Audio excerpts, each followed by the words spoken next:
Oigan, como si hubiera sido su mayor logro, el subsecretario López-Gatell parece inflar el pecho cada que presume que el uso del cubrebocas nunca fue obligatorio en México.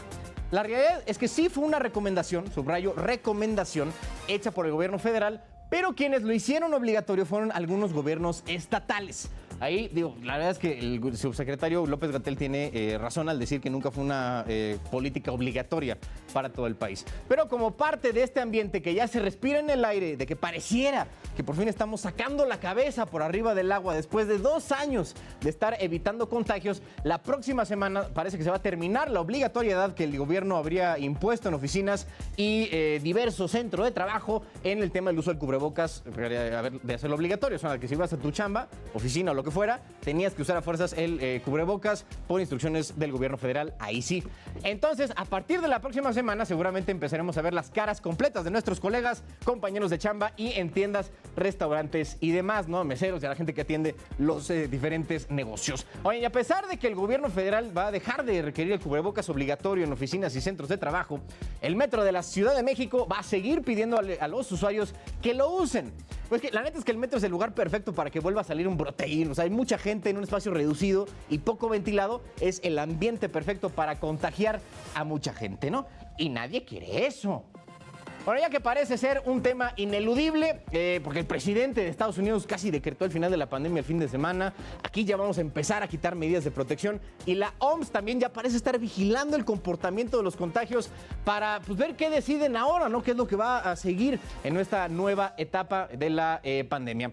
Para hablar de este asunto, de si ya terminamos con el tema del COVID, ¿no? De la pandemia, la pandemia de la contagiadera, me da mucho gusto tener aquí en la mesa de miércoles a la doctora Roxana Trejo González, gerente de epidemiología del Centro Médico ABC, aquí con nosotros, y también doctor Jorge Baruch, jefe de la Clínica del Viajero de la UNAM, quienes estuvieron haciendo varias recomendaciones durante el inicio de la pandemia. Gracias a ambos por estar aquí.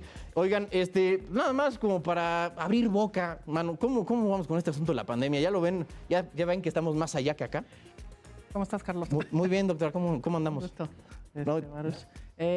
Pues yo creo que estamos vislumbrando un cambio en el comportamiento como tal de la pandemia, ¿no? Creo que estamos ya después de 3 años en un proceso en donde si seguimos con las mismas medidas hoy de vacunación y de este tema de evitar contagios, pues podríamos controlar alguna otra variante que pudiera causarnos una crisis. Señor doctor Baruch.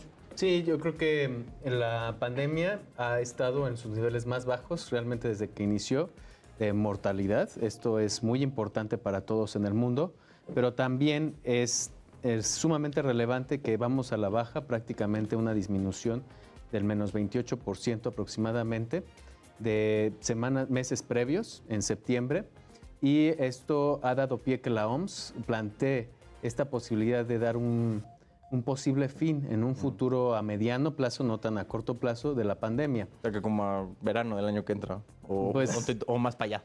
Pues no, yo creo que a fines de este año se pudiera evaluar. Ah, ya de plano, así para acá. ¿En diciembre? Más para acá. Sí, todo diciembre, depende enero. mucho del comportamiento del COVID durante la época invernal del hemisferio norte. Ya, ok. Oye, el tema del cubrebocas que ya está haciendo... Pues la neta es que cada vez lo usamos menos, ¿no? O sea, siendo completamente honesto. Al principio sí era como de, no, pues póntelo, no sé qué, no es el contagio. Pero como que ya justo estamos viendo el comportamiento ha cambiado, ya hay menos contagios, hay incluso días que han reportado 0 muertes en este país. Entonces, parece que ya vamos de salida.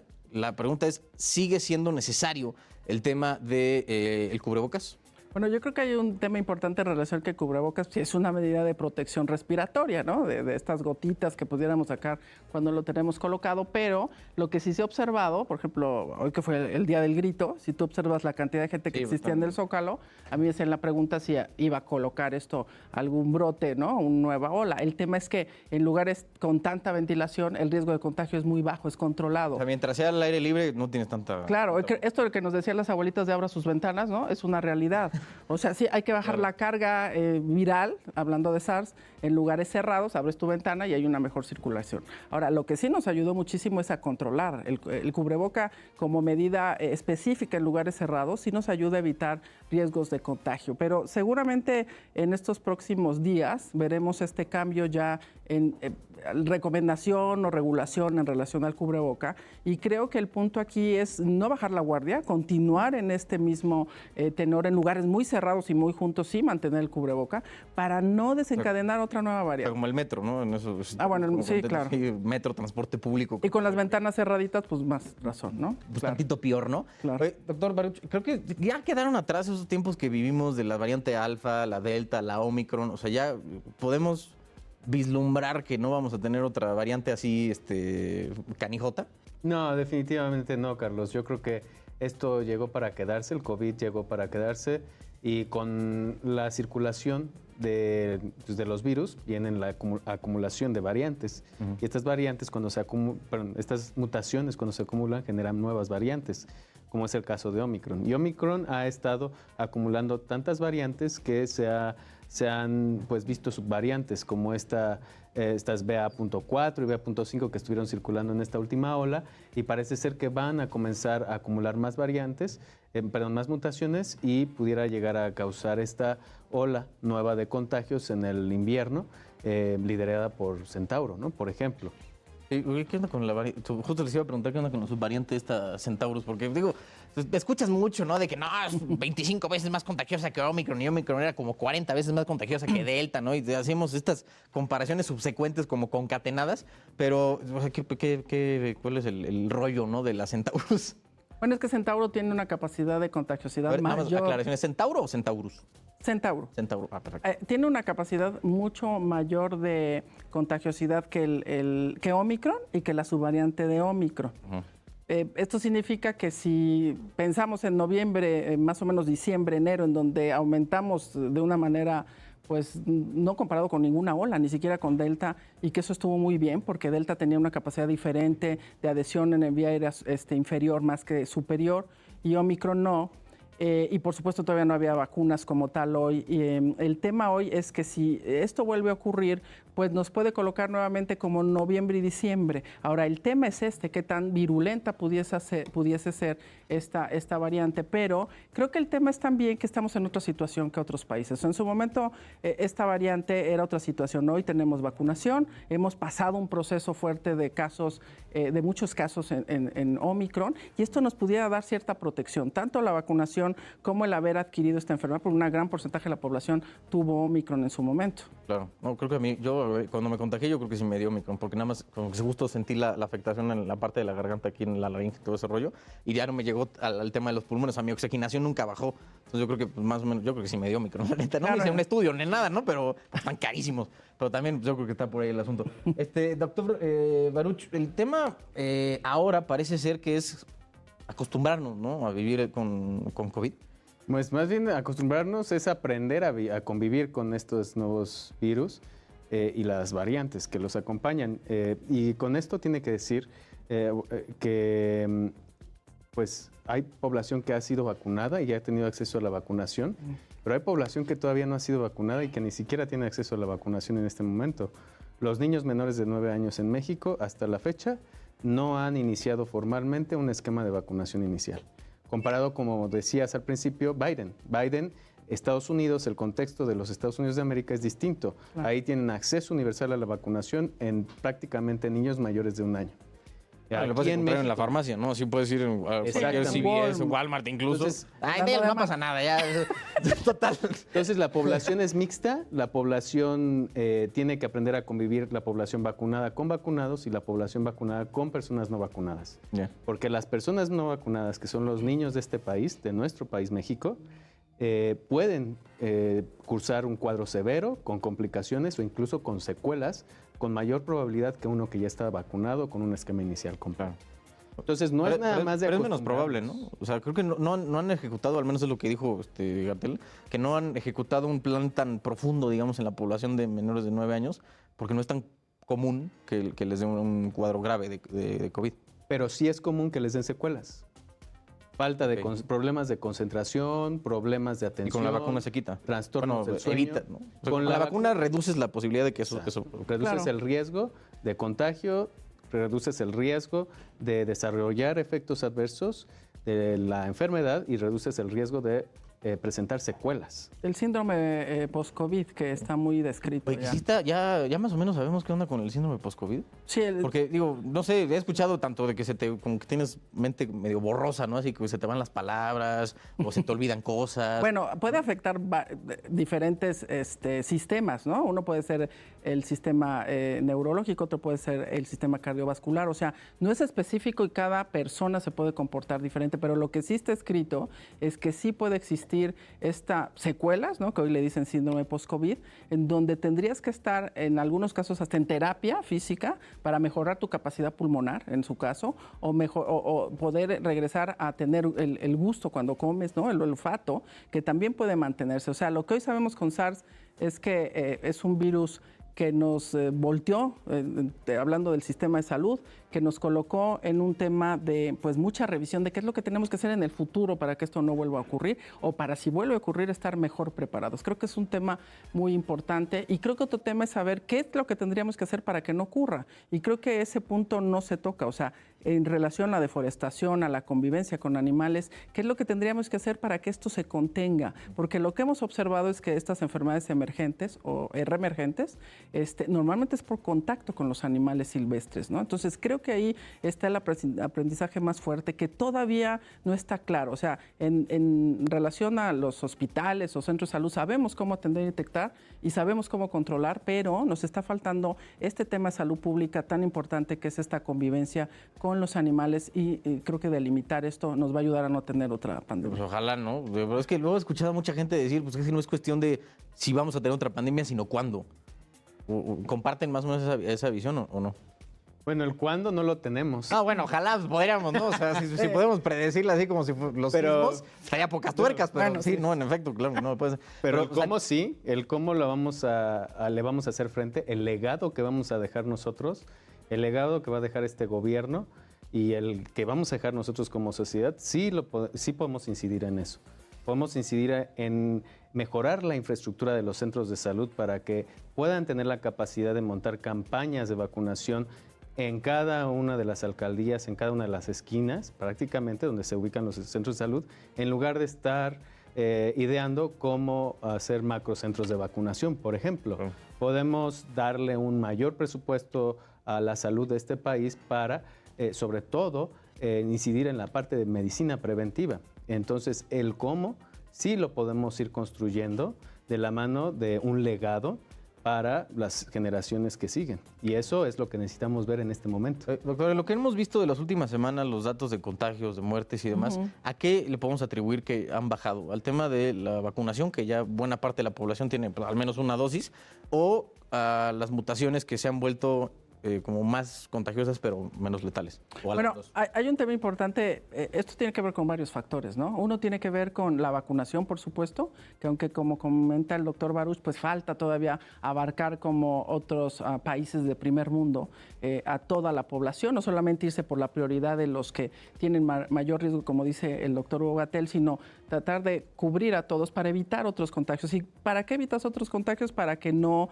puedas tener otra variante o subvariante diferente a las que tienes. Entonces creo que uno es la vacunación, otro tiene que ver con un tema, sí, por supuesto, de las medidas que se han ido holgando, pero otro tema importante es esto, y sucedió en la gripe española, cuando existe este nivel de contagio que tuvo Omicron, tan alto, y después le ayudó un poquito a la siguiente subvariante, en donde la población que nos faltaba seguramente casi se cubrió, hay un porcentaje que seguramente no se enfermó, y otros que ni supieron, como tú mismo decías, me sentí mal y no me hice ni prueba, pensé que era SARS. No, o sea, la prueba sí me la hice. Bueno. Sí, no, la prueba para saber qué variante era. No, eso sí, no, okay. ni idea. No, pues sí, obviamente. O sea, si no, ¿qué le voy a decir aquí al señor Heraldo que no me digo, oye, carnal, me siento mal?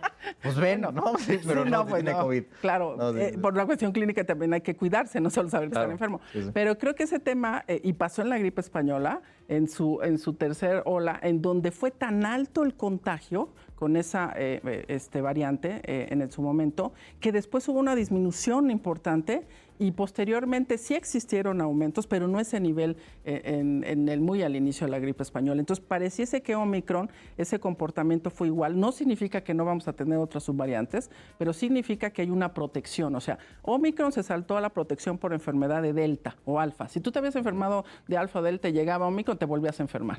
Pero esta subvariante en los estudios que se están observando, pudiese ser que sí te protege para no volver a enfermar de gravedad y para que otra subvariante no exista. Pero como decía el doctor Tedros de la OMS, las medidas tienen que continuar. Necesitamos seguir con vigilancia epidemiológica en relación a detectar subvariantes. O sea, los ministerios de salud o secretaría de salud tienen sistemas, en México existe, en donde las pruebas positivas se mandan al Instituto de Referencia Epidemiológica y ahí se hace secuenciación en conjunto con el INMIGEN. ¿Para qué? Para detectar en algún momento si hay otra subvariante y entonces hacer estrategias para evitar contagios. Creo que esto es multifactorial. Ya, o sea, también el tema de que mucha gente se haya contagiado ayudó, ¿no? O sea, a generar de cierta manera, esperamos que eso haya sido parte. Digo, pues, ojalá, ¿no? Porque digo, ya para como estamos, la cosa está pánica. Entonces vamos a seguir viendo, doctor, la tendencia de estas variantes que se vuelven más contagiosas y menos letales conforme pasa el tiempo. Exactamente, los virus tienden a mutar y acumular mutaciones a favor de contagiar más, contagiar a más personas, o a favor de pues ser más letales. Esto quiere decir a los que contagian, provocarles una enfermedad con una mayor gravedad. ¿Suele ser una u otra? Generalmente suele ser una u otra, no van a campo juntas, sino las que tienden a ser más contagiosas pierden la capacidad letal y al revés, las que tienden a ser más letales pierden esa capacidad de alta contagiosidad. Okay. Entonces lo que esperamos ver en este futuro inmediato es que haya una variante o subvariante como la de Omicron, la Centauro, que sea más contagiosa y menos letal. Y así sucesivamente. Incluso conforme vamos abarcando una mayor cantidad de población vacunada, pues tiende a haber, por la simple vacunación, una menor letalidad de estas nuevas subvariantes. Yeah. Okay. ¿Y con la vacunación ya podemos ir previniendo que creen más subvariantes o eso va a seguir pasando? Pueden haber variantes, perdón. Sí, pueden haber variantes que escapen a la protección que brindan las vacunas. Okay. Algunas subvariantes de Omicron incluso empezaron ya a hacer eso. La BA.4 y la BA.5 comenzaron a infectar a personas que ya estaban previamente vacunados. Algunos con previas infecciones que fueron vacunados se reinfectaron y otros que no habían sido infectados pero sí vacunados se infectaron. Entonces sí hay variantes que van a ir escapando a esta inmunidad de las vacunas, pero así también va avanzando la tecnología y las actualizaciones de vacunas disponibles para estas nuevas subvariantes. Se acaba de aprobar en Estados Unidos hace unas 4 semanas esta vacuna bivalente, que esto qué quiere decir, la cepa original más una variante de Omicron. Okay. Y entonces eso actualiza la vacuna en un refuerzo. Ya, ok. Oye, doctora, ¿cómo ven desde el punto de vista médico y a lo mejor explorando un poco cómo debería ser la política pública en un mundo donde ya el COVID se vuelva parte de la vida diaria? O sea, como si tuviera gripa, por ejemplo. Más bien, la primera pregunta creo que tengo que ponerla es, ¿va a llegar a ese punto o vamos a seguir como siguiendo el rastreando de los casos y las muertes y todo este rollo así como un poco más, pues a lo mejor no es el mejor término, pero más aprensivos con el tema del COVID? A través de la historia ha habido muchas pandemias, ¿no? Por ejemplo, una de ellas fue VIH en su momento. Y otras, por supuesto, el mismo influenza en 2009, ¿no? El H1N1.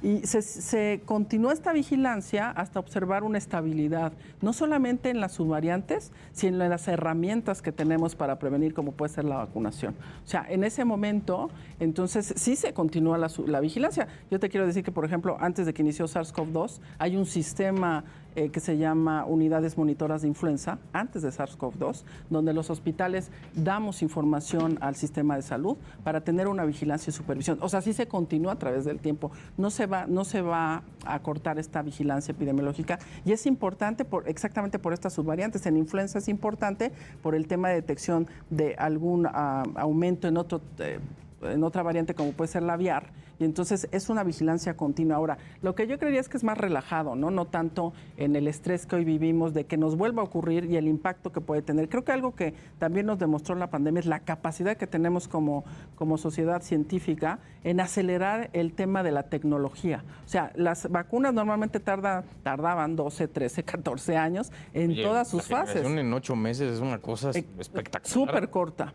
También hay que decir que fue un tema de emergencia, ¿no? De papito, necesitamos ahorita, ¿no? Y sí te la apruebo, hazle lo bueno, que quieras. necesitamos No, pero- científicos, necesitamos dinero, porque Claro. para esto también se necesitan recursos y existió el recurso para acelerar el proceso. Esto es una enseñanza muy interesante, con una nueva tecnología y que al final hoy, yo siempre lo he dicho, si no fuesen por las vacunas, porque hay gente que todavía no se quiere vacunar, o sea, hay gente que no le ha llegado la vacuna y hay otros grupos que no se quieren vacunar, si no fuese por las vacunas, yo creo que aquí somos como 8, la mitad no estaría, porque las vacunas son parte de que hoy podamos tener una mejor calidad de vida y que nuestros abuelitos siguieran viviendo con estas enfermedades de la historia, ¿no? Claro. Oye, doctor, ¿cómo ve la vida ya después del COVID? O sea, ya que lo tengamos como parte de la vida diaria. Pues va a ser una transición que ya la estamos observando, cada vez más habituados a los casos de COVID menos agresivos, cada vez un sistema de salud más dedicado al resto de las enfermedades en vez de solamente a COVID. ¿Esto qué quiere decir? Que vamos a poder asegurar una mejor calidad de vida que durante la pandemia, en donde muchas enfermedades fueron desplazadas, muchas urgencias médicas también fueron desplazadas y mucha gente murió por otra causa de que no fuera COVID porque las unidades estaban específicamente atendiendo el tema de COVID. Vamos a ver también muchas complicaciones en torno a otras determinantes sociales de la salud, como la educación, por ejemplo. Ya vemos cómo suspender las clases, esta falta de clases físicas en los niños causó no solamente una falta de progresión, sino un retraso en las capacidades adquiridas en los niños. Entonces, vamos a ver nosotros como jóvenes, vamos a ver una falta de recursos humanos que nos puedan llegar a atender en las futuras generaciones, capaces y con las habilidades necesarias, como nosotros continuamos durante mucho tiempo desarrollando estas capacidades. Ahora va a haber una brecha que vamos a tener que cubrir. Entonces va a ser difícil esta transición hacia la nueva normalidad en ese sentido, porque vamos a tener que rescatar este tiempo perdido y va a ser difícil. También vamos a ver cómo cambian los hábitos y las tendencias, por ejemplo, de viaje. Estamos viendo cómo los viajeros prefieren destinos más ecoturistas, más responsables con la naturaleza, más responsables con su comunidad, que inviertan en pues, la infraestructura sanitaria, en protocolos de higiene y sanidad, que es muy importante. Por ejemplo, ahora con la viruela del mono, en eso se están fijando mucho los hoteles, los agentes de viaje, las mismas personas que van a hacer viajes internacionales. Vamos a ver este turismo médico que no sea tan ajeno a nuestro país y que no cause esa controversia de ¿por qué él se fue a vacunar a Estados Unidos? ¿Eso está mal visto? Por supuesto que no. Cualquier persona que tenga acceso a la vacuna, independientemente del país, es bienvenido. Es póntela, ¿no? Póntela, y eso es el goal, el reto y el objetivo de todos, mejorar nuestra salud. Entonces, esperemos que también tengamos una sociedad más sensible y exigente con los temas sanitarios, con el servicio de salud que está recibiendo, y con ello pues busque estas preferencias hacia la política enfocada en salud, o que le dé prioridad a la salud como tal. Ya. Oigan, nada más rápido para cerrar, no me quiero ir sin preguntarle su opinión. Ahora que estaba diciendo, doctora, lo de la influenza H1N1, me acuerdo que en ese momento el Consejo de Seguridad General como que tomó mucha importancia, ¿no? Era, no, pues el Consejo de Seguridad General tal, ¿no? Y se reunieron y decían tal y cual cosa. En esta pues, no pintó para nada. O sea, tuvo creo que 2 sesiones o 3 y bien le fue. Y pues en esas andábamos. Entonces, ¿por qué vimos esto del Consejo de Seguridad General? Yo creo que todo depende de... Porque en teoría tengo entendido, perdón, me corregirás, claro, que es la máxima autoridad, ¿no?, en este tipo de emergencias. Sí, es una autoridad que está a nivel del presidente. Entonces, claro. Lo que yo creo es que cada gobierno tiene diferentes maneras o estrategias de aterrizar las emergencias en este caso. Probablemente tendrían que revisar qué tanto un sistema, no un sistema, sino un conjunto de personas, que es el Consejo General de Salubridad, con ciertas recomendaciones dirigidas hacia la pandemia, tendría que participar activamente en las reuniones que tuvieron, porque reuniones sí tuvieron, o sea, sí tenían el sistema en general, y eso te lo digo porque en contacto con pues, todos los institutos de salud, todos estamos contactados, al final todos nos comunicamos. Yo sabía que sí se reunían, tomaban acciones especiales para la pandemia, un poco tratando de acelerarnos antes de que llegara. Y creo que ahí es donde hay que revisar y sentarnos lo digo, sentarnos en conjunto, las instituciones, el gobierno, para ver qué es lo que tendríamos que mejorar, qué hicimos bien, que seguramente hay cosas muy interesantes que hicimos bien, qué otras cosas tendríamos que mejorar, análisis hasta económicos en relación a cuánto se gastó, y por ejemplo, de una institución. Hay que saber cuánto gastaste en atender como tal la pandemia, cuánto se perdió en no atender otros temas de enfermedades, y eso no lo llevo a la institución, sino al mismo sistema, ¿no? ¿Qué tanto impactó? ¿Cómo tuvieron que invertir? ¿Qué tendríamos que tener hoy para que no ocurriera? ¿Y qué voces tendríamos que tomar? O conjunto de asociaciones o academias o consejos, tendríamos que tomar en cuenta para que en conjunto tomemos una decisión mucho mejor. Creo que yo al final es un tema importante, sí no se observó durante la pandemia que participara, y creo que hoy es el momento justo, o sea, el punto de inflexión en donde hay que analizar qué es lo que podemos hacer mejor. Sí, justo me acuerdo, porque sí, a cada rato, yo ya estaba muy morrillo, ¿no? Pero pues, me acuerdo cada vez que estábamos viendo, no, que el consejo se lo voy a... O sea, ya estás morrillo.